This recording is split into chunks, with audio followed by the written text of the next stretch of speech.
We are going to start session with Dr. Alaaeldin Elraggal. He's assistant professor ولا assistant lecturer ولا lecturer يا دكتور؟ لأن أنت دي كانت misleading شوية. هي لسه مش اوفيشال يعني يا دكتور. مش يعني اوفيشال بس انت لسه كاتب الورقه في lecturer. الجامعه يعني. فأنا مش عايز ورقه الترقيه لسه في الجامعه. مش عايز ابخسك حقك يعني الحقيقة. إن شاء الله قريبا تبقى lecturer بإذن الله. Your topic is effect of erosive media on fatigue resistance of CAD/CAM materials. اتفضل حضرتك.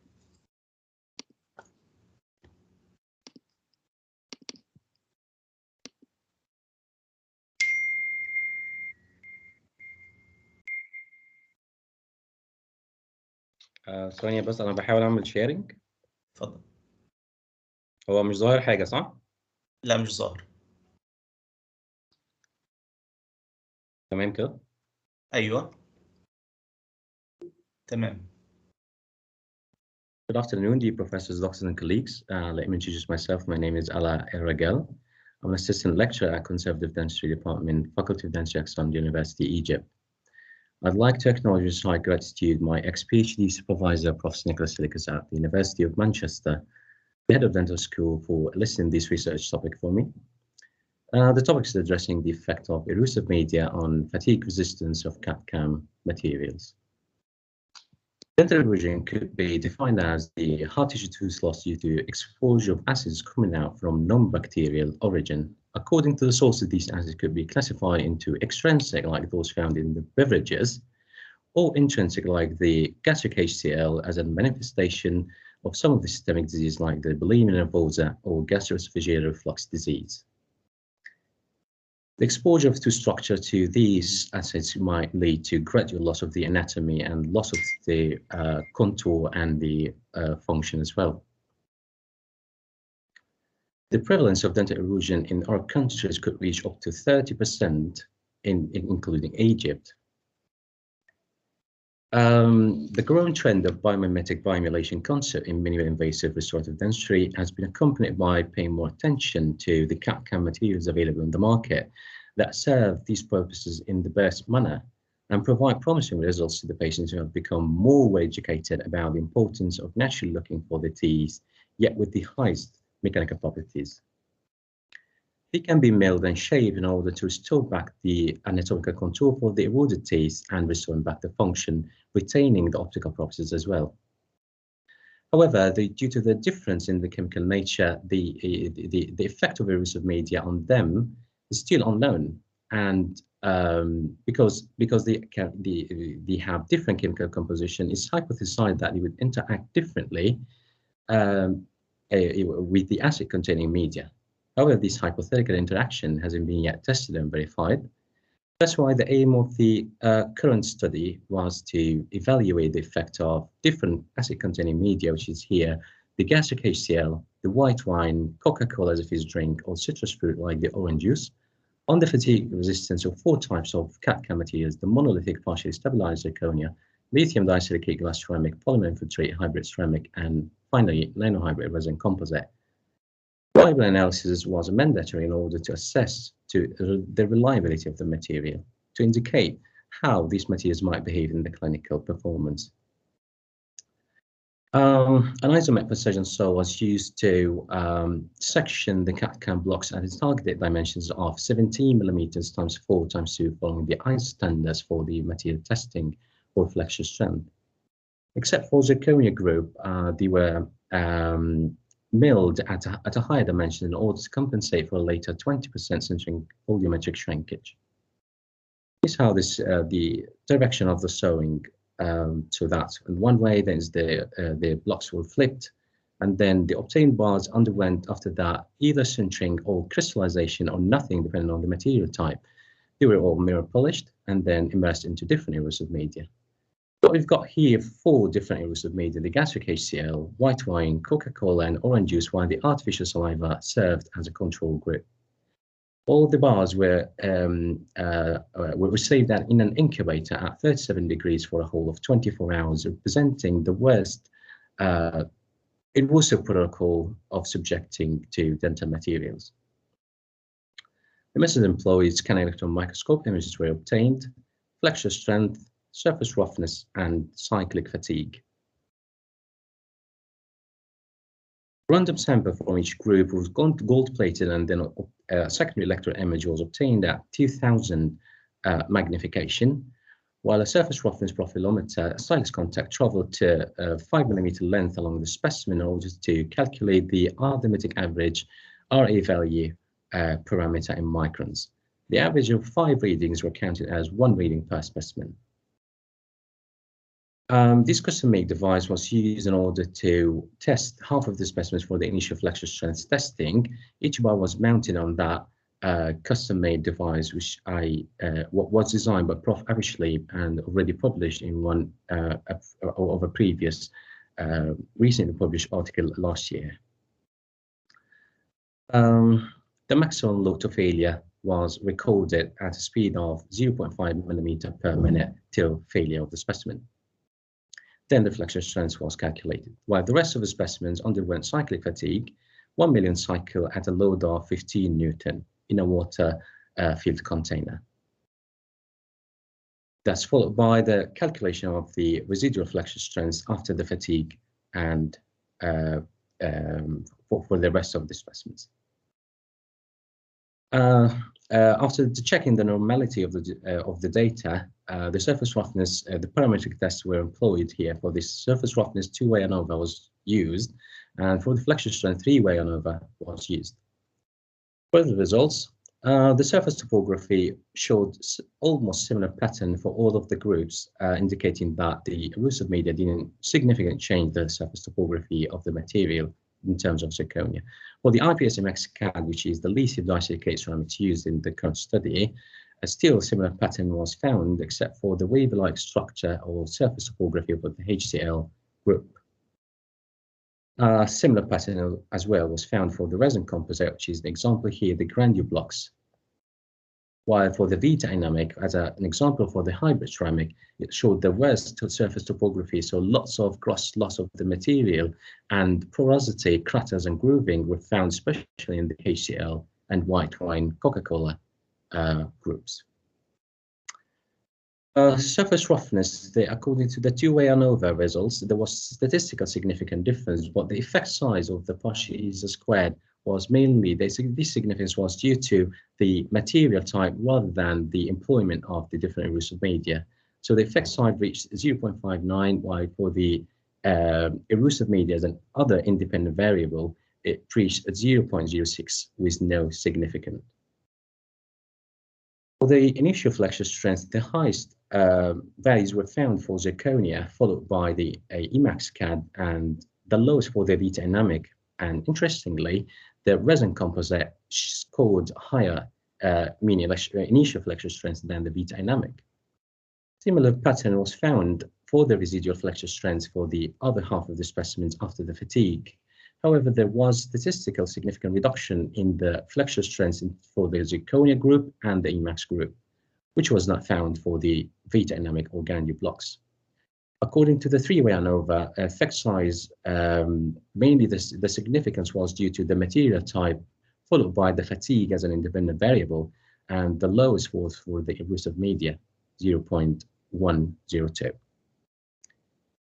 Weibull analysis was done in order to assess the reliability of the material. So for each material, I've got here 10 probability lines. The dark ones represent the initial, while the pale ones represent the residual. Contour plots were done as well, and generally, the no intersection between the contour plot circles indicate significant change in the reliability or significant reduction in the characteristic strengths against the Weibull moduli. That's for zirconia, and that's for the Emax. This test is 2-parameter Weibull using the maximum likelihood method. The software used for that was Weibull++, made by RelaySoft company in the United Kingdom. And that's for the V-dynamic. Still, we can find lots of intersectioning between some of the groups with each other. And finally, with the granule blocks. The highest Weibull moduli were found for the zirconia group. The Weibull modulus for the artificial sliver reached like 22.8, while the lowest was recorded for the V-dynamic. That's for the initial flexure strength. And that's for the residual flexure strength. These values were slightly reduced, but following the same pattern. To sum up, different erosive media didn't actually jeopardize the flexure strength of the test CAD/CAM materials. And despite the higher mean flexure strength values for zirconia and lithium disilicate, resin composite and hybrid ceramics were more resistant to the effect of cyclic fatigue. It's worth mentioning that the addressing of different CAD/CAM materials here in these studies was just to provide the clinicians wider options of the material that they can offer to the patient. So we can just say, well, that's the zirconia is the only option for you, but I needed to involve other material that could be affordable at a lower price. Thank you for your attention. I'm sure I have any questions. I'll be more than happy to answer.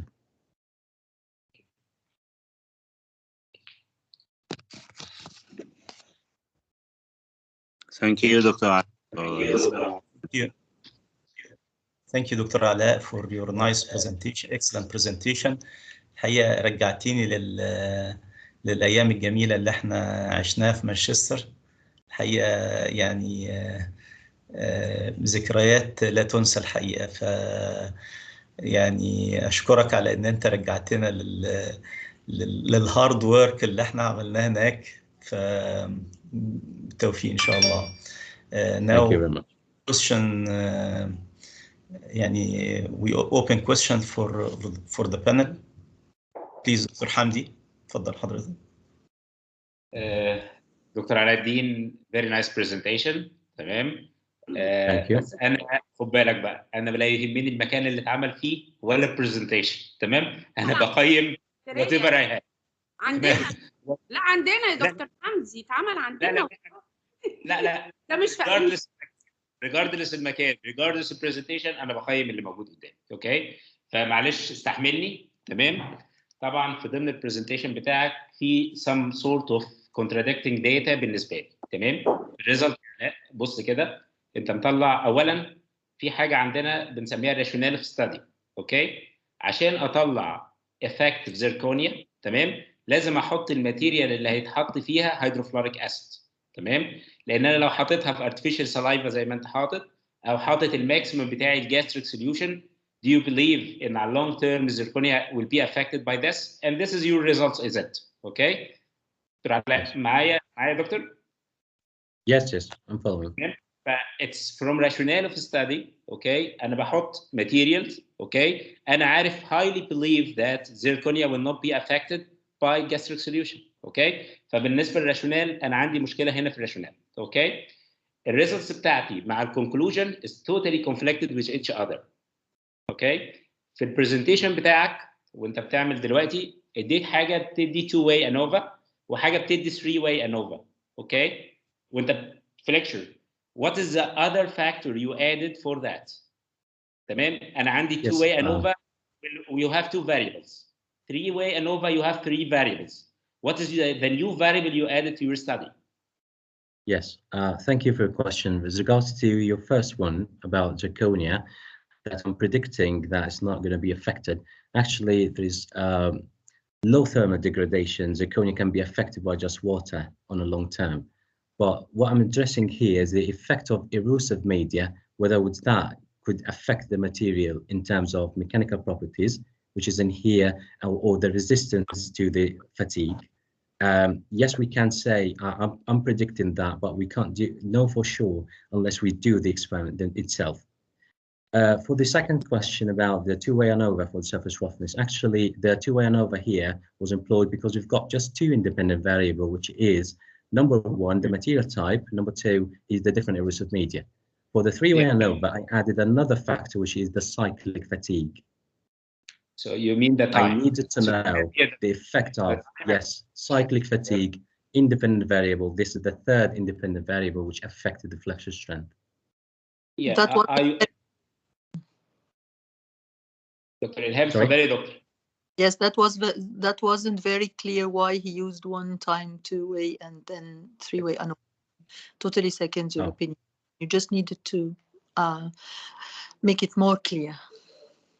I've already mentioned in the abstract that half of the specimens underwent initial flexure strength testing, while the other half of the specimens underwent cyclic fatigue followed by residual flexure strength. So I need to make interpretation to the data between initial and residual, bearing in mind other two independent variables like the material type and the erosive media employed.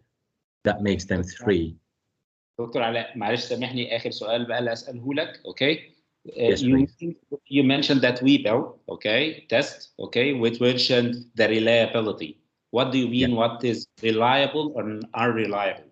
Okay, so you know that the word reliability, in science we have a lot of explanation for it. So in your presentation you mentioned it's reliable and unreliable. What is the reliability you mean? Well, this test is very common in order to know the reliability in terms of surface flows. Like, for example, the higher the Weibull moduli indicates the lowest surface flows. Flows means that there are less cracks, less porosity, less surface irregularities. This would make the material reliable. So the higher the number of the Weibull modulus, the higher the reliability in terms of less. Yes, it could be for general practitioner or general presentation, but for scientific presentation, reliability here you talk about surface probers, so now you try to align it or to associate it with surface probers. So now it's not reliability, you talk directly to the surface probers, the cyclic loading, something like this, but it's not reliable or unreliable. In science, I mean in research science, it couldn't be like that.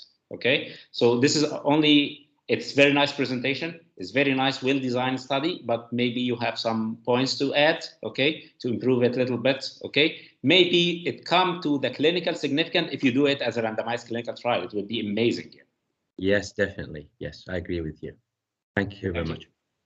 Thank you. Yes, please, Prof. Somebody اتفضلي يا دكتورة منى، اتفضلي حضرتك. I highly commend you on the presentation. To present a huge country like ours, we've all been to the IADR. You're a great example to listen to. Really great example. Number 2, how would you explain the design of the research and the materials that you have used? How would it benefit our clinical society status quo as we are now? The whole paradigm shift that's going on in terms of preparations and restorations. Thank you very much for your question.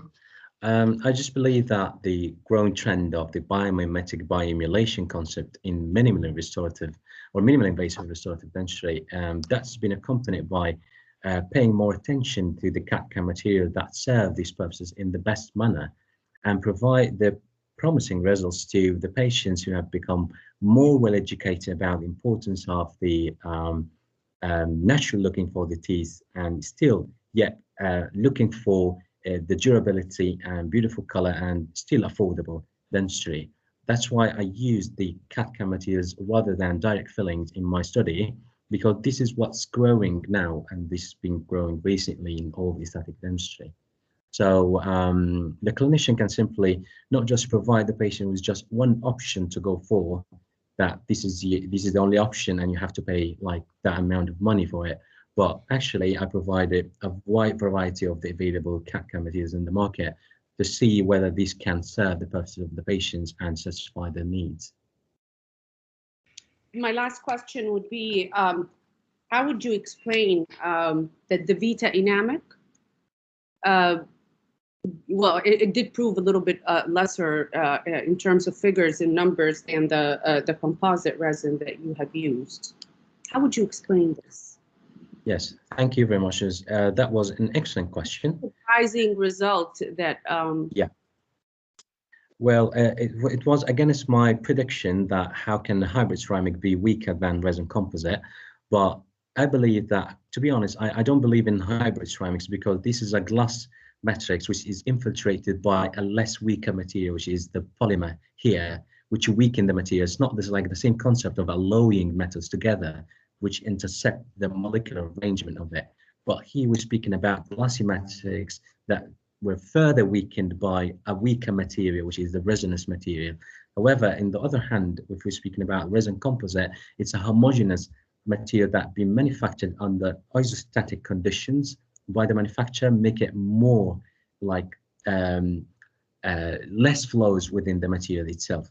That's why this is my explanation in terms of the and why they become less resistant to cyclic fatigue. That's an advantage for them, that they are less resistant to the fatigue compared to the brittle zirconia and glass ceramics or lithium disilicate ceramics.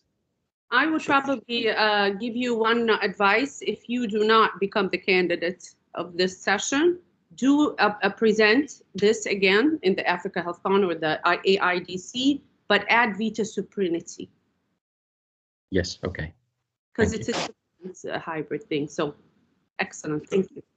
شكرا دكتورة منى. تفضل دكتور مأمون. Dr. Alaa, excellent presentation and excellent research. I think it's a pure biomaterial research. So yes. I think in your abstract you have to mention which specification you use. You use ISO specification or ADA specification, and number of specification. It uses 3 lecture series. That was the modified specification for the ISO standards, because the ISO standards, they recommended 20 millimeter span length. But in my study, I used just 17 millimeters, and that's due to the inavailability of the CAD/CAM blocks in 20 millimeters. And that was approved and published. You don't follow the ISO specification? Yes, ISO specifications for these types of CAD/CAM blocks, yes. You have to mention actually, I think you have followed the ISO specification. You did the modification for the ISO specification and don't mention that in the abstract. I haven't modified that by myself. Actually, I followed the modified standards of the ISO standards for material testing.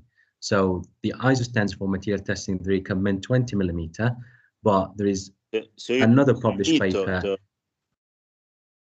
And the abstract, I think you need to mention the number of specification.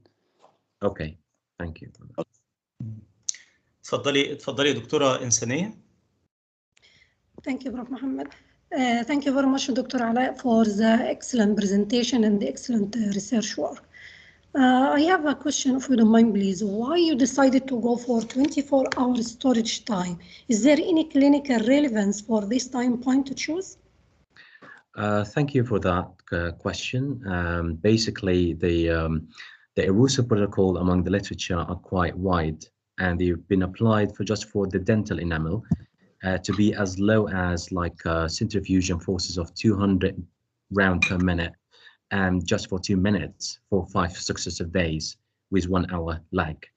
So that's the ERUSA protocol mentioned in the literature.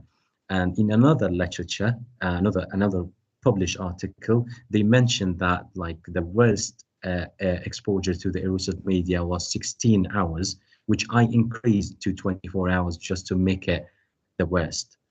So I didn't know any clinical relevance to simulate the 24 hours is equivalent to how long in the clinical practice, but I made it like the worst than the already published articles about this issue.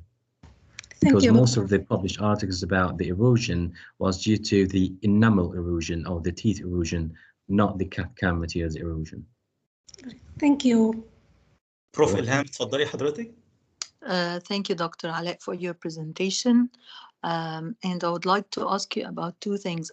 On which basis do you use or choose the materials? Like, why did you choose the white wine, for example, why not the red wine? Why Coca-Cola, not something else like among the fizzy drinks, and so on? The second question is, after the preparation of the samples, what did you do to standardize your services? I'm sorry if I missed it in your presentation. Maybe you can emphasize it more to me so that I can follow up with you. So the preparation, how did you do that after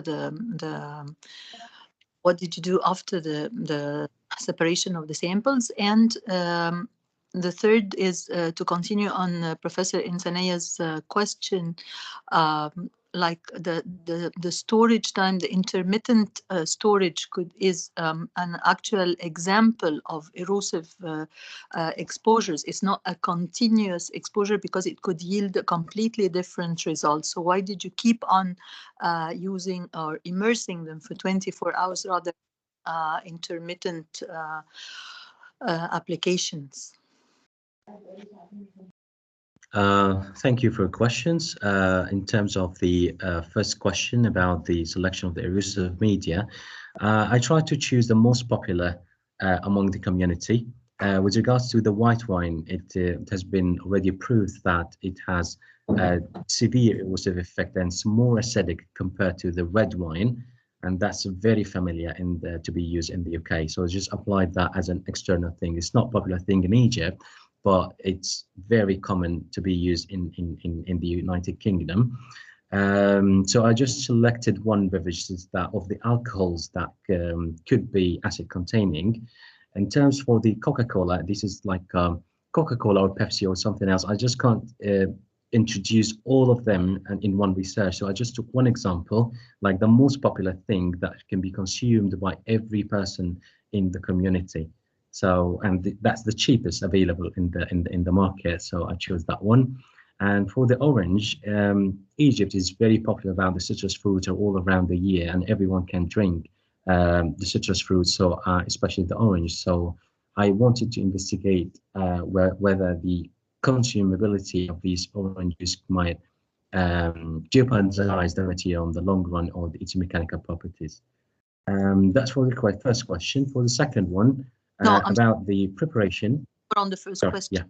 Question was addressed in order to know whether you tested the different acidities, because if you choose, for example, white wine, there could be different acidities. If you use different Coca-Colas from different countries, from different manufacturers, it could be different acidities and so on for the orange juice. And as for intrinsic acidity, this could be very common during these days because we discover a lot of these as a result of bariatric surgeries. So I just wanted to know whether you added any limit to the acidities testing, or you have monitored the acidity of the different variables that you have included into your study. All the erosive media that I'm familiar with, they were tested for the pH using pH meter. So for the lab prepared gastric HCl, it reached like 1.8. For the Coca-Cola and the white wine, they are local. They are here available in Egypt. So I'm speaking about the brand being sold in Egypt. They were tested during the before the immersion of the samples in it, and after at the end on it. And I didn't find any change in the pH, like significant change. I agree with you that maybe different brands with different pH might interact differently, but that wouldn't be verified unless we do a research about this point. But this is what I've done in my research. Yeah. I could this point, but actually to research the effect of erosive products on different materials, this is a very good important point that is becoming very common these days, especially with surgeries. مش عارف ارجع اقول تاني معلش سوري فور انتربشن وي هاف ا ليميتد تايم ولا ايه يا دكتور حمدي؟ يعني احنا مفتوحين السيشنز نقدر تو اكستند، فيعني بقدر الامكان نحاول نختصر شويه دكتور علاء. يعني لاست يعني answer to دكتوره إلهام please. Okay, the second question was the standardization of the specimens.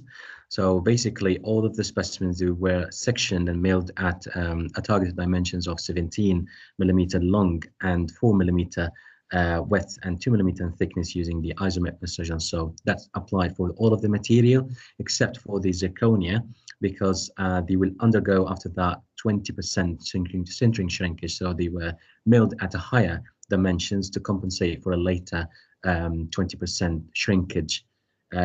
For the IPS Emax CAD, they underwent sintering crystallization with no shrinkage, But for the resin composite and for the V-dynamic, they didn't undergo any treatment. So they were just all after that, they were polished up to P1200. Then they were immersed into one of the erosive media or the artificial saliva in the control group. Actually, I have a concern about this point because it may add some variables here concerning the polishability of the products. That's why I ran surface roughness to all of the control, like all of the control group. When I did the surface roughness here, they showed almost similar values, indicating that all of the specimens were polished with no significant difference between them. Thank you. You're welcome. Thank you, Dr. Alaa. And we have to leave and go to the next session. Thank Good you luck. very much. Thank you. Thank you.